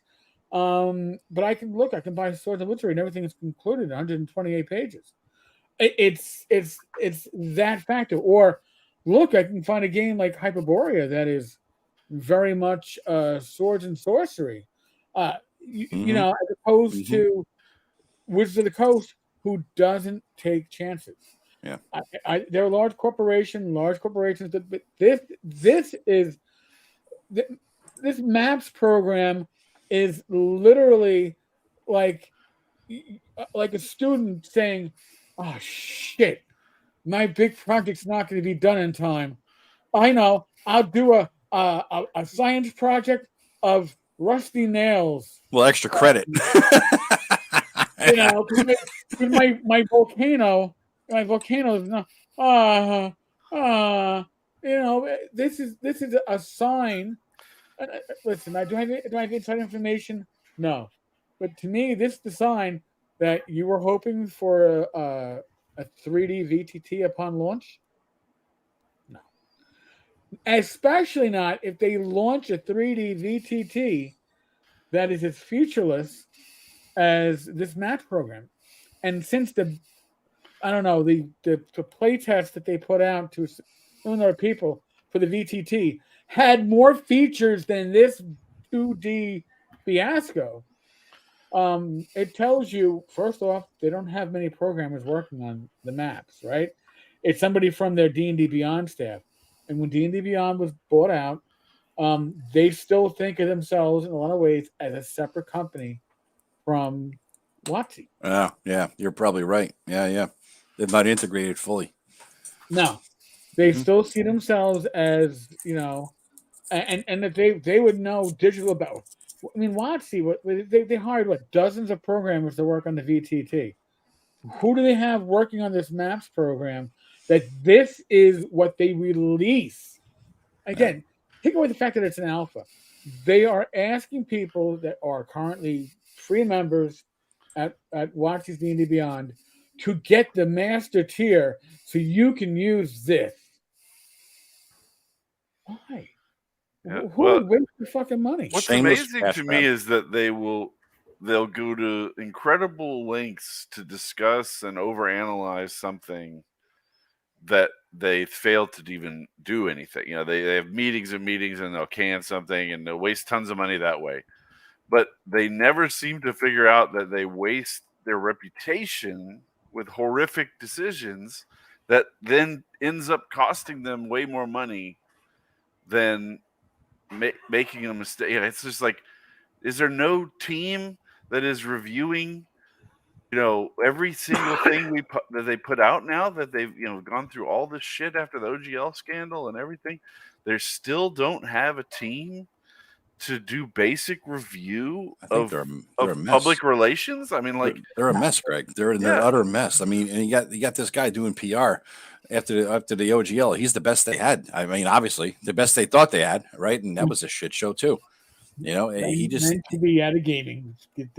We should just be, us and our large penises should not be in any authority in gaming. By the way, I'm going to bring up the facts for this because I find the first paragraph to be the most amazing thing of their facts. Is this the 3D VTT that you announced? No. Our 3D VTT based on their Unreal Engine is still under development. By providing both maps and our 3D VTT, we are building an ecosystem. And what is that? No, they're building an economic system that provides hybrid and digital play. Where's the hybrid? Oh, okay. It's right. It's so featureless, you have to use your imagination to make it work. Hybrid digital play experiences that allow fans to choose how and where they want to play. Now, follow this along. This means that you'll be able to play D&D characters wherever they want to. Whether this is on, ready for it, D&D Beyond, in the 3D VTT. So they're telling you right here that D&D Beyond and the 3D VTT are likely not to be integrated. Or with pen and paper. So by the way, the other VTTs that have licensed 5e from Wizards, they're not an option. If you look at this facts, the only VTT is, well, Maps, but they're not even calling a VTT. The Maps app, their 3D VTT or your table. Interesting. That's how they're thinking. That's how they're thinking. They want to control it all, and they want your options to be our program, or you play with your Dead Cheese books at home. Or no, D&D Beyond on your laptop at home with your fellow players on their laptop. They ought to just buy Incarnate and integrate it. I mean, it's already there. It's cheap. It's good. And guys, I have an announcement to make. If you could show this screen, Eric. I am announcing that I'm going to sell this for $199 a month, a VTT where you could play Theater of the Mind D&D. Okay, for $1.99 a month. It's just one step below, but barely a step below their new thing that they're coming out with. So, you know. There you go. That's called the gray screen. Just so you know, it's a gray screen. And if you take a white crayon and you draw on the gray screen, guess what? You can draw a map. You can put your little X's and O's, and then with a little elbow grease, you can wipe it off. But not those older laptop screens that had like that texture to it. That crayon will stay there forever. So please make sure you have the right. You need a glass screen. It's smooth, and then it's amazing. All you gotta do is just wipe it off. Joe, you've hit the mark, Joe. That's it. That's it. You're good to go. I swear to God. I swear to God. What do you think? Now, I know that they're trying to get the VTT out along with the new 5e, 5.5, whatever the fuck they're going to call it, right? 1D&D. They're trying to do it at the same time. Assuming they don't, I think we all realize that they won't have them released. The books are going to be out, but the VTT won't be, right? What do you think? What effect is that going to have when they say, okay, well, we fucked up on this, but here's the book, by the way? You know, how do you think it's going to play? How do you think it's going to go? I think it's going to be the same issue they had with 4E. They are going to 4E was supposed to be bringing in basically, actually, it wasn't a subscription service. It was going to be microtransactions, right? Because microtransactions, that was the thing. And they said, this is going to be our microtransaction deal. And the reality is they weren't making that extra money from it. And 4E was if that VTT had come out and if that VTT was successful, we wouldn't have seen 5e when we did. And when we saw 5e, it wouldn't be much different than 4e. 4e was built with the idea that it was going to be played on a VTT, and it was more board game in a lot of ways than RPG. And card game. You know, and if they'd called it D&D Tactics, they'd be an enormous, very wealthy company. Mm-hmm. Yeah, but they didn't. They could have 2 lines going, but they didn't do it. You know, because they want it all. Yeah. So here's the thing. Also with, well, by the way, they're not calling it D&D 1 before. I don't know if you saw this. No, change it up. Okay, so this is what it's going to be. You are playing D&D. However, until the release of D&D in 2024, D&D in 2024 is D&D 2024. Upon release of D&D in 2024, that is D&D. And the prior 5e, because remember, it's the same system, just a different system. The prior 5e is going to be D&D 2014, or that's how they refer to it as. It's release year. So they don't want the idea of D&D 1. I guess they realized, maybe that's not a. Didn't they do that with Godzilla movies? Godzilla, yeah. Didn't they have the years after each of the Godzilla movies lately, or something like that? They might have, you know. But yeah, this is. Christ. Here's All right, so I've seen this. I've seen this when I was a cop. I was a Comstead officer and sergeant for a while, so I was dealing with stats and I was dealing with crime. And a lot of times, the CEO of the precinct would be like, "All right, I got this great plan on how we're going to combat everything and we're going to do X, Y, Z, A, B, C." And then the reality is, you don't have the staffing, you don't have the money, you don't have the vehicles. Yeah. So now you start scratching back and moving pieces around to try to accomplish some of your goals. Usually your most shiny goals, the ones that will impress downtown, and the rest of the stuff you just slide under the table and hope nobody notices you're not addressing. Yep. Until you get a phone call from One Police Plaza and it's like, your cops aren't arresting the prostitutes, they're giving them summonses. What?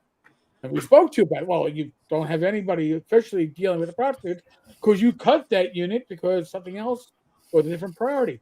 What's going to happen is your customers, which are basically your bosses, are going to be looking at an incomplete VTT and going, "But I got Roll20, I got Fantasy Grounds, I got Foundry, I've got Albert Rodeo I can play for free."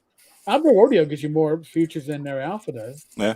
So why would you then use theirs? Their selling point for this 2D VTT is it integrates with D&D Beyond. Mm-hmm. But that's not the selling point for their 3D VTT. I will add that I am DMing a Friday night crew, an old friend of mine named Dave, and on Fridays, about once a month, it may be twice a month if their schedule works out. But these guys just leap to D&D Beyond right away, and I go, they don't even want to use the Roll25 sheet. And even though I have the player's handbook and Xanathar, and so I found this utility that installs in Chrome and Firefox and a bunch that will add a button to D&D Beyond sheet, and when you click it, it will post the result on Roll20. Wow, so that's Jesus Christ. So that's what they've been using.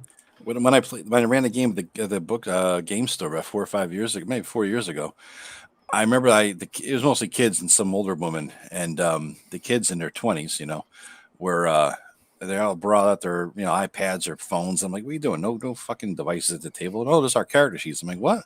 It's on D&D Beyond. So what the fuck is D&D Beyond? They had explained it all to me, and I had no idea. And then I still haven't never used it. I guess I had a membership that was a free one for a while, and I deleted it. And then they're talking about this show, Critical Role, or whatever the hell it was. I'm like, oh, what the fuck is that? They're looking at me like I'm what planet are you from, old man? You know what I mean? But I'm like, just where's your fucking paper character sheet, motherfucker?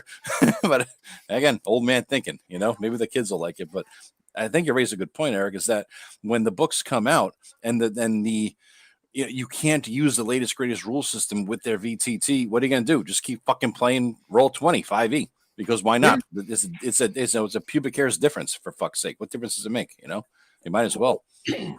Well, again, they are rebooting 5e essentially. So they're like, oh, they're compatible, and yes, you'll be able to use your old adventures with the new rules, but you're not going to be taking a 5e magic user and sitting it next to a D&D 2024 magic or fighter, because as what happened with every edition of D&D, power creep, and also they're going to do that. They want the characters to be different. If they're not, if the player character classes aren't different, then why are you buying the books? Right? That's the whole thing. If I could get if a PDF happened to drop on my computer out of the blue, and I could scan through it and see the difference and say, you know what, of all the 9,800 different changes they make, little piddly little changes, 13 of them I might adopt for my house rules. What the hell do I need their fucking system book and VTT for? Right? So I found out, speaking of power creep, so I was kind of negative on allowing the players' feet. But due to the fact that the game is once a month, I still want to encourage players to play humans. Now, in Right. my Majestic Fantasy game, you get a plus 15% XP bonus if you play a human on top of your 5% prime requisite bonus.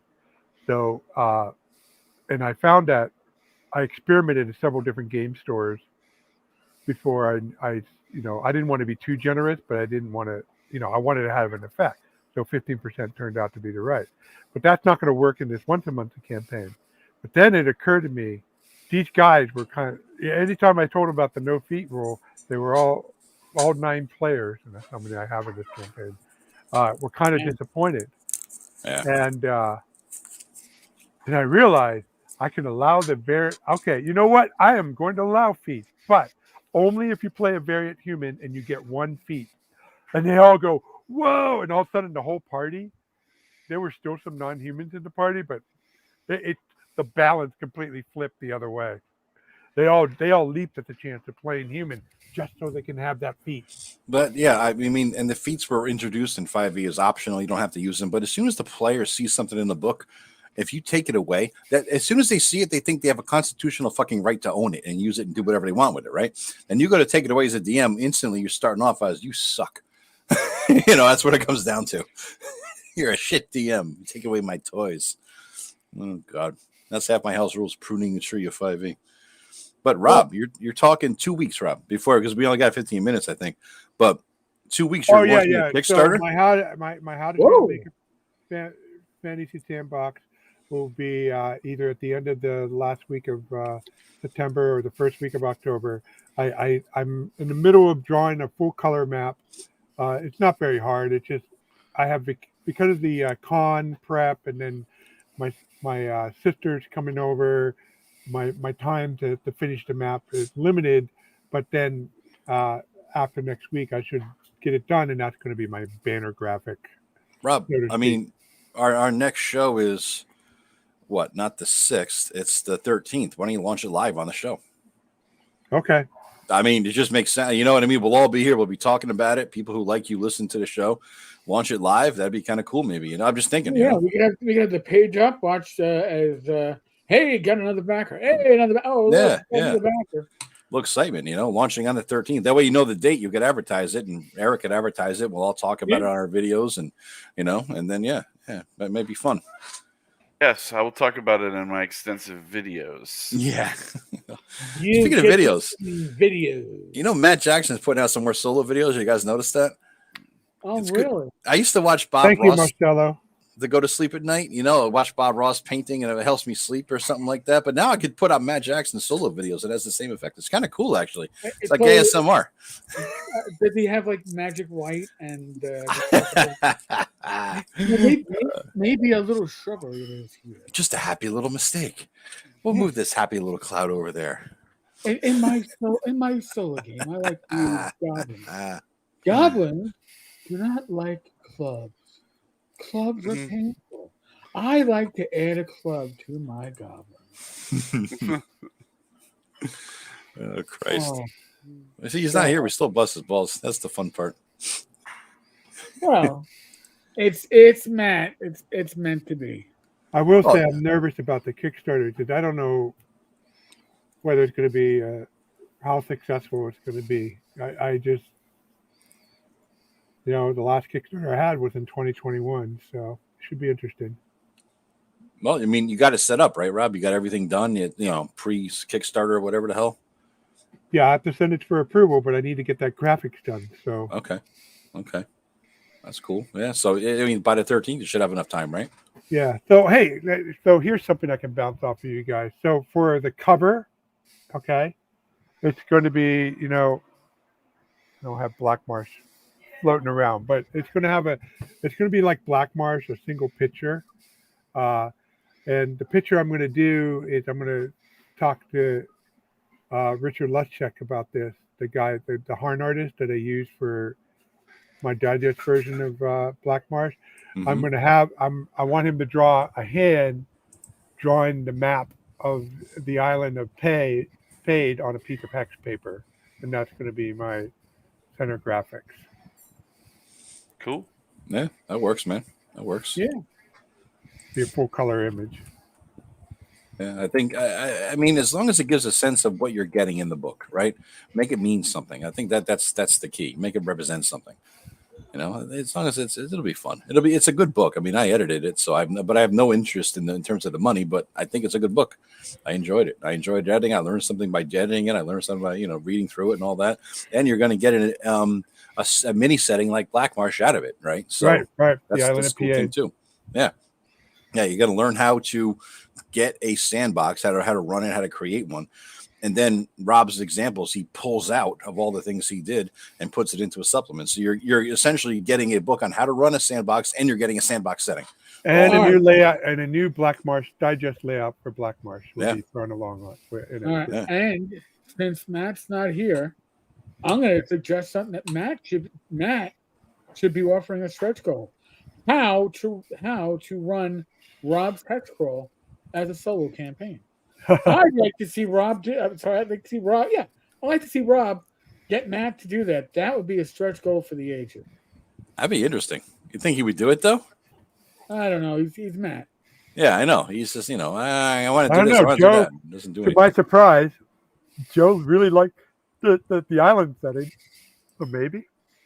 Yeah, it was fun. I mean, that's cool. He could do a video. Just give him the shit ahead of time, Rob. He could do a video running through it. Yeah, that'd be fun. That'd be fun. Yeah, I mean, but the thing is, Rob, it's like 130 pages or whatever the hell it's up to now. Matt can't read anything more than an index card length. So I don't know how he's going to actually go through the book and figure it all out. That's. Hold on, Joe. Hold on. That you're thinking of the main book. Mm-hmm. Oh yeah, that's true. The setting book's what, about 30 pages, something like that, 40. Yeah, I think Yeah, but I mean, Joe, even on the 30 pages, it's longer than everything you've written. Than I've written or that I've published. I have house rules longer than that, Greg. I just not published them. But if it's not published, it doesn't count. Oh, really? Wow. That's how it goes. Hey, you're busting Matt's balls. I'm just of course telling I am. You, I'm just telling you, bud. Just because you got your own. put out a book. You got your own crap. I don't know that I ever will publish anything, honestly. I make it up for me and for my players.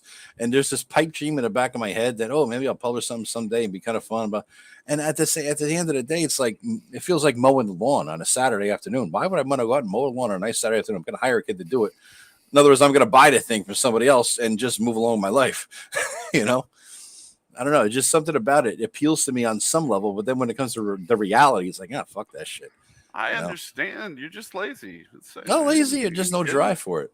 Like the video, the YouTube thing, I'm starting to do those again. That's more fun. It's more off the cuff. I think it will come in at 52 pages, but I have huge ass map graphics all over the place. This is not the layout. Yeah, that's true. The raw text and the half-ass map graphics I have, it comes to 56 pages, but it's the same size as Black Marsh, 16,000 words. So, and it's digest size too. You and your digest size. 56 pages digest. Why? What's wrong with digest, man? I like the bigger pages, man. I like the 8.5 by 11. Just me. I feel the same way. No, I don't like digest at all for anything. Yeah, but. I mean, how about it, Rob? Can you do a digest in 8.5 by 11? 2 different versions or no? Is that a thing? Sure. Yes, it's a thing. It won't impact my sales number. Give an option, right? I mean, you could give a print option, right? Yeah. Oh, I mean, shit. It's the best of both worlds. You have an option of which one you want. You're good to go. Yeah, that makes. Sure. And if you're just making the digest into 8.5 by 11. Then you're just making the font bigger. That's the old version. That's the old fuckers version. Oh, no, you can't do that, Joe. No. Doesn't just scale bigger. Don't ever do that for your own project. Okay? No, you regret it. Okay. Here's the thing. If I ever did my own project, here's the deal. I write 300 pages of Microsoft Word Times New Roman 12. I ship to Greg and pay him for layout. I give my hand sketch maps to Rob of the world and pay him for map drawing. I give my dungeon maps to Matt and I pay him for dungeon map drawing. I reach out to Tim and I said, Tim, I want players of this game to have a module that will scare the living fucking shit out of them. And I say, make an adventure for me, Tim. And he does that, right? And then, Eric, what would you like to do in this process? Wait a minute, Joe. Huh? You left yourself. Who's going to do the fucking edits? Edits. I don't know. The Greg is. I figure Greg's a good editor, right? Greg's a smart guy. He's got that logical thing going on, right? And Eric could pump and pimp the living shit out of this. So I have my entire team here, right? It's just me. I can't sit down and write the goddamn fucking thing, you know. So I got a whole team waiting for me. This is why I keep bringing it up, Joe. This is exactly why I keep bringing it up. Yeah, and Greg is also the layout guy. You need to hurry the F up, man. Yeah, before everyone dies off. I know. I need to. My whole team is going to die. You know, if I wait 30, 40 more years, we'll all be in an old folks' home. Hey, can you do this, Rob? Huh? Shade his undergarments. It depends. We'll all be too old to fucking do it at that point, man. You know, someday. I don't know. Maybe I'll do it. It might be. It's like in the back of my head. When I started this OSR stuff. Did you? Yeah. I guess it was my late 30s. Yeah. Yeah. But if you think about it, we do have a whole publishing team here. You know what I mean? We have writers, we have editors, we have map guys, we have cartographers, we have module designers, we have the public relations and advertising. We have an entire fucking company. And yeah, I guess I never really thought about that before until I just articulated it, you know? So just waiting to fucking go. We're all waiting on you to put pen to paper, my friend. I don't think North Texas. The answer is St. Cuthbert. I don't know if North Texas is in the cards for me for 2024, but right now I'm shooting for 2025. Are you really? Good, Rob. Good. You'll enjoy it. It will be like you said, Joe. If these Kickstarters I'm doing for Into the Majestic Fantasy Realm and the How to Make a Fantasy Sandbox do well, then I can pay for me and Kellyanne to go down to Texas and sell it there, man. Although June is a bit borderline as far as the weather goes. Oh, it sucked. Every time I stepped outside, I'm like, oh, let me in. And it was cool for this.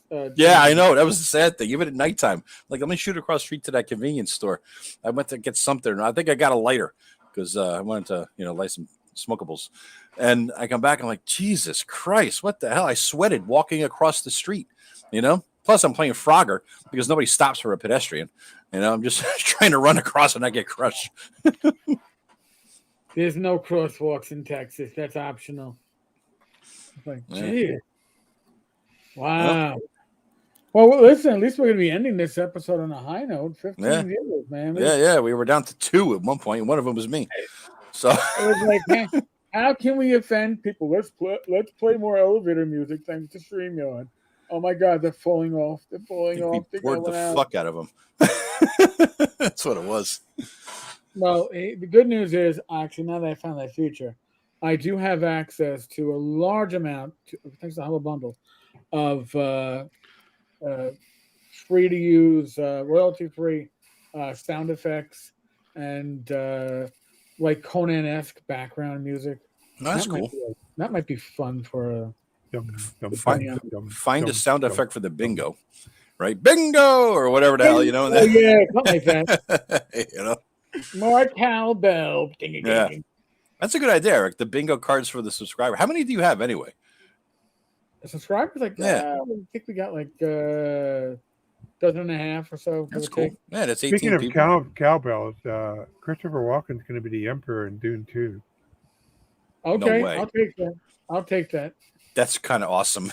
I can't imagine how it could be very cool or very bad. That's fucking great. He'll look good as somebody who's quasi dead. Yeah. I'm amazed. Oh God, that's gonna be great. All right, guys. Well, that's pretty. I think we got it. We ended on a high note, like you say. We started the first hour was kind of, I don't know what the fuck it was, but we lost everybody, so we ended good. Right, and we didn't even discuss the rebooting Buckaroo Banzai. The what? You don't know Buckaroo Banzai? Jesus Christ, I don't think I ever saw it, but I remember hearing about it. Yeah. You got to see it once, Joe. Oh God, I don't know, man. You guys also it's like Buckaroo Banzai and Time Bandits. You got Those are shows Oh, you need Time to Bandits, man. I like Time Bandits. I like Time, but you guys also told me I needed to see Hawk the Slayer once, and I You watched did. it, and I'm like, this is 2 hours of my life I can never fucking get back. What the fuck? It's a when you watch it when you're 13, it's one thing. When you watch it when you're 53, that's a whole different fucking story, man. Jack Palan eats up every He scene. really did. He was Oh, over come the top. on, Joe. I mean, we're not expecting to no. watch it a second time, but at least once. Man. I did. I suffered through it. I'm like, holy crap! And I know I would have loved it when I was a kid, but Jesus, it's like Tim got me to watch the that Robin Hood show he was in love with. Remember that? What's the hell? A Sherwood Forest? Whoa! You're treading on dangerous grounds here, Joe. He's not here though. He's not here.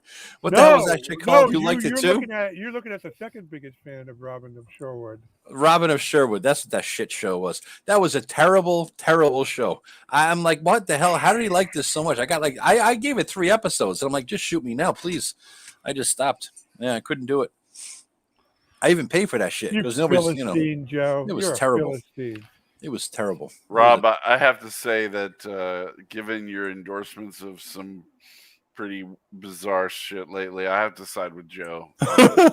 It pains me, but I mean, if Joe says it sucks and you're like, this is the greatest thing ever, I'm going to have to say Joe is more likely than not correct. I am a man of take it up with taste Tim, and class. Greg. Let's see how far you get. I'm a man of taste and class. That's what it is, I'm not. If you say so. I don't want to go too far here. Oh, God help us. Lord help us. All right, folks. On that note, we're just about to hit the 2-hour mark. Yeah. And then we're except for Greg, we're all getting to be old men. Greg can't show his picture because he's too young and sexy. All the women, all one that watches this live stream, will be going. He ain't young no more. You see this in 40s. That's all over now, man. You're in your 40s. It's done. I'm sorry. That's when you start to get those pains that you wake up in the morning. You're like, the fuck? How did I pull that while sleeping? You know? For a long time, I've kind of seen it as a albatross of sorts that I'm technically by 1 year in the millennial generation rather than Gen X. But now that you're this old, I'm like, hey, I'm just a young millennial. you fuckers are too old for me. Young Xer. Young Xer. That's what it is. I'm the first of the Gen Xers. Are you? You're Maybe barely you're almost the boomer, then that means. Right? Don't let me. You're almost the boomer. You're almost a boomer to me. Oh God, that's gonna be my new tag. Almost the boomer. Well, we got to make that into a song. I'll have Rachel sing somehow. Yeah. You're almost a boomer to me. There you go. All right, folks. Lively live stream. Holy shit. God bless you all. Even when we were down to like a minuscule number of people, that you guys wouldn't shut up. And of course, we don't shut up. I mean, we go off on tangents. If I don't go off on a tangent, we make sure Rob will. Okay, so don't worry about it. Somebody's got a tangent that we're going to go off on. Mm-hmm. Usually taken care of by the guys that actually have video on them. Just saying. Thank you to Rob. Thank you to Joe. Thank you to Chubby Funster. Thank y'all. Greg. And remember, next time we meet, guys, October 13th, right? I got that date right, Eric? Yeah. And Rob is launching his Kickstarter Friday live. Friday the 13th. Is it Friday the 13th? That's awesome. Rob is launching his Kickstarter live on Friday the 13th. Tell me it's a full moon. It'd be fucking awesome. Yeah. Folks, before I forget, there's a link at the bottom of the screen. Tenkar's there. Tavern.games/pirate. We'll take you to Drive Through RPG. It's a pirate sale because it was Talk Like a Pirate Day on Tuesday. Arrgh! So I got to do the one eye. But in any case, they got a pirate setting sale going on. Your purchases will, of course, support the channel. Yeah. Appreciate it. Bye, guys. Be well. God bless. And roll those dice and roll them well. And there'll be a live stream tomorrow night. Mateys. HCM Gamers Health. It will be especially Gamers Health. Oh yeah. Oh yeah. I think some people Yeah. or might have an idea. Yeah, that's why I was wondering if you're going to go there. Yeah, I wasn't sure. Yeah. So, Yeah. all right, folks. Catch you all later. Later, guys. Be good. See ya.